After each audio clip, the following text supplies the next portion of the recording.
He has lived his life in the air, logging more than 7,000 miles as a pilot.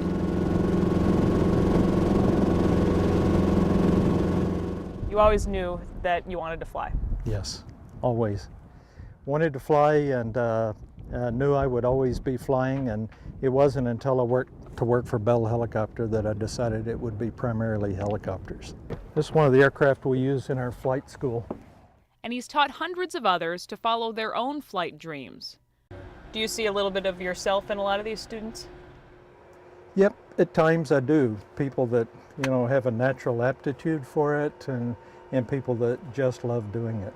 Chris Cooper's life has taken him across the country and the world, to a war, and to too many days he shouldn't have survived. You've seen it all. Seen a lot of things, sure have. Chris grew up in West Texas and would earn his wings by training in a cow pasture. I'm separated from the Wright brothers by one instructor. William Pulley was trained by the Wright brothers, and he trained me. He would go on to graduate from college and work for Bell Helicopter, producing helicopters for the Vietnam War. And doing a lot of flight test work sitting in the back seat. I wanted to fly. So I enlisted in the Army. The Army sent me through flight school, maintenance officer school, and then I went to Vietnam and flew as a pilot and a test pilot in Vietnam. Some of the people in these pictures I've stayed in touch with for a long time. He was 24 in 1971, flying with the 101st Airborne in South Vietnam on a mission that would haunt him for decades. You remember thinking that maybe you weren't going to make it that day? Thought so. Yeah, sure did. It was another hot, steamy day in his helicopter when anti-aircraft fire erupted. To cover our wingman, we made a turn and got laced with bullets all up the side of the aircraft. Fortunately, neither one of us were hit. The helicopter suffered damage and it wasn't going to fly long. And of course, that's not the place to go down, is where there's a lot of people on the ground, so we flew it as far as we could.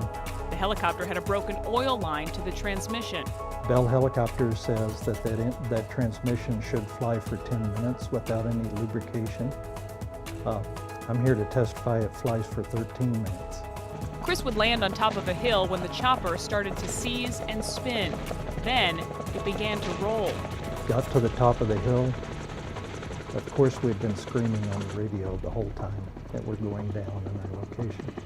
A Huey helicopter made an approach and a landing just as his skids touched.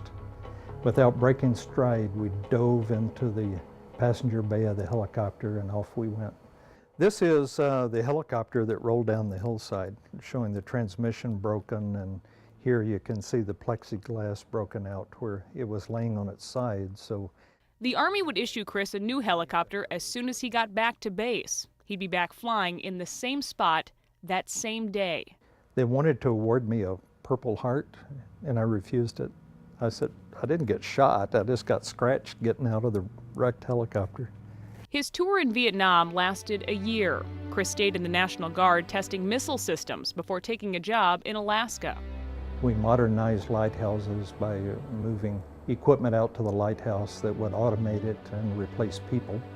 For the Forest Service, we moved bridges, and for the Coast Guard, we rescued the aircraft. After 14 years in Alaska, Chris took a job on the ground, working for Exxon's credit card network in Texas. He helped develop the equipment that makes it possible to pay at the pump at gas stations.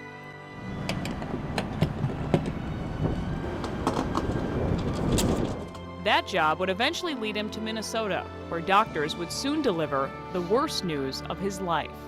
I'm a non-stop worker, and so that really put the brakes on, and particularly right at the point of success and retirement. It was devastating. Chris had cancer, non-Hodgkin's lymphoma. Doctors told him he'd be lucky to live 3 more years. While I was home quite ill with that, I realized I needed something to motivate me to get out of bed and go to work every day. And that's when I decided, well, I've got a lot of skill in aviation. I'll just start a flight school. It is how Humming Bird Aviation began. Beyond a flight school, it offers all kinds of helicopter services. You just met me, Chris. I don't know, you're a trusting man. Can I just pull this shut here?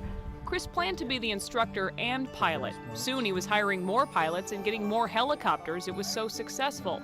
Like this $2 million chopper that belongs to a client he stores at Flying Cloud Airport in Eden Prairie. It's the only one like it in Minnesota. This owner put a lot of extra bells and whistles in it. It's got a, notice this, an iPod jack. Just your essentials. Just your essentials. And remember those 3 years doctors gave him? That was 11 years ago. You feel like flying saved you? Oh, without a doubt. Without a doubt, that's true. He also credits his wife of 32 years, his 5 children, and his faith for pulling him through.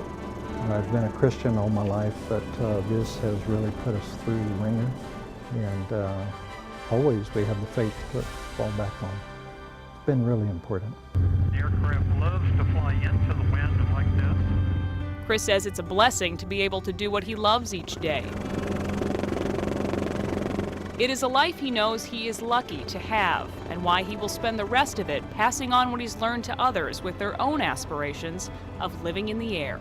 If you can find a way, follow your dream, and you never know where that will lead you. For more information on Life to the Max, go to our website at lifetothemax.tv.